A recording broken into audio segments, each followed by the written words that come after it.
They have chosen to start from this, we asked Mr. Nda why this tips and bribes and what have you, that low-level corruption as it's been tagged. Yeah.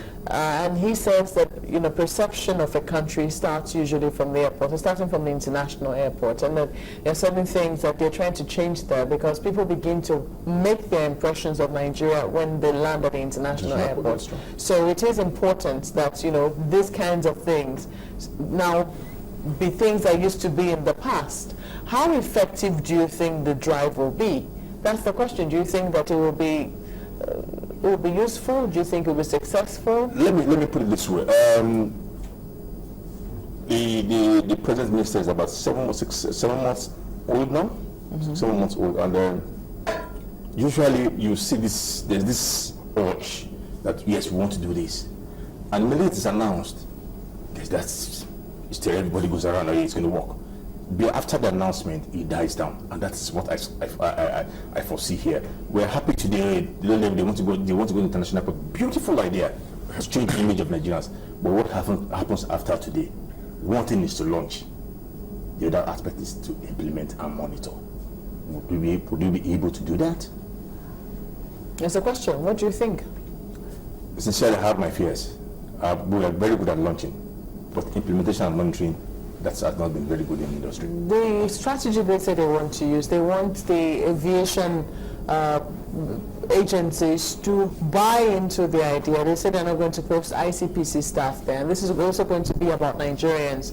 Do you think that we as a people have developed the culture of reporting such things to agencies like the ICPC, for instance? I don't think so. I don't think we have that emotional strength to do that for now.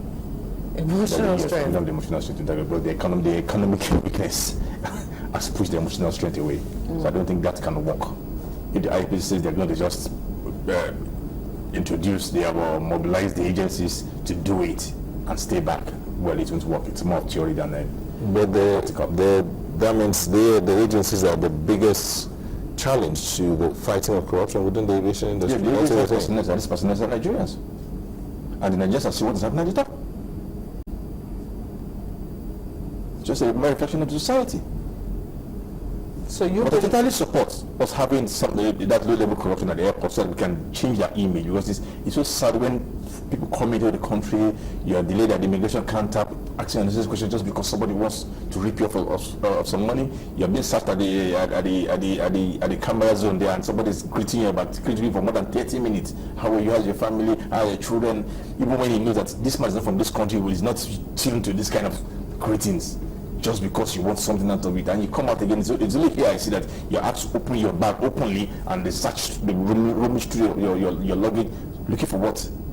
When the camera should have done that before getting to the person. Are you also worried about those who pilfer, who in fact an entire bag could get missing from our airports? Yeah, the entire bag getting missing from our airport is not uniquely Nigerian. It happens in other places. Probably the only difference is that while others people have trackers to tell you, okay, well, this is where your bag is, and by this date you will get and we'll bring it to your house.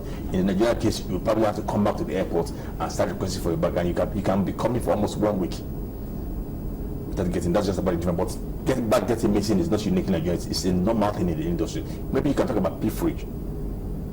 Then we start talking about. No, I think I'm happy you're someone in the industry, because most of the time when you've been out of the country, you don't even bother about locking your bag. Oh, yeah. And even sometimes, even with your bag, if you have a TSA lock, they can easily scan and open your bag, and you have a paper inside showing that your bag was opened by this officer, and it's okay, and it's there for you. So we don't have that in Nigeria.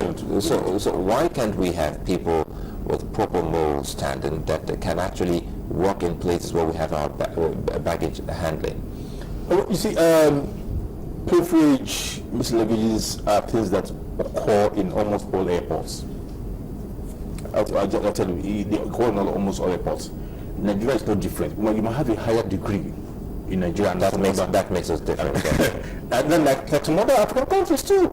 Recently in Dubai, the staff was caught on Emirates. In Dubai, they are right there. So it's a human thing. Now, we'll just talk about corruption. And if we are able to push that low-level corruption crusade to the airport, to definitely help with this pilferage and missing luggage.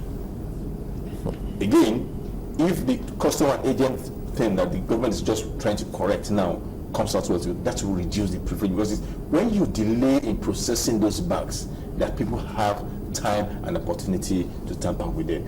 So, like Mr. Chidika talked about, we talked about the carousels too. When the carousel is not working, you have only one carousel or two, then the bags will wait.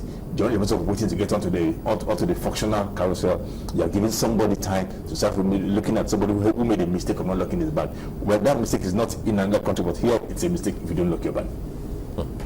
Well, very quickly in closing, someone I wanted to react to Tunde. He said we're good at launching, okay, but the follow-up is the major issue, and the government is not good at also maintenance. So follow-up, sustaining the tempo, when we talk about fight against corruption, and even reconstruction and rehabilitation in some of our airports. How well have we been able to manage all of that? Because sometimes we start and we stop, and we made mention of 2 airports before the minister now, the Port Harcourt Airport and even the Yakubu Gowon International Airport in Jos.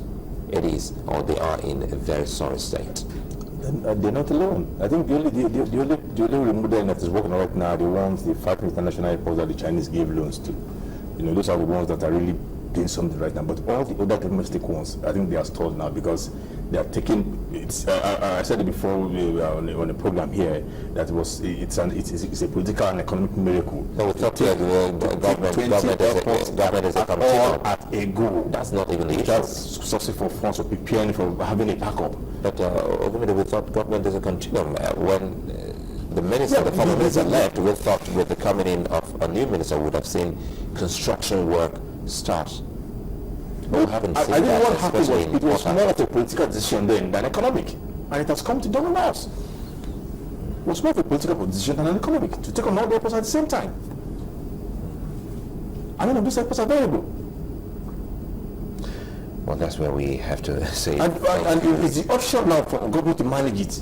Because we have options of either privatizing concession or looking for a management company to take over FAAN as a body.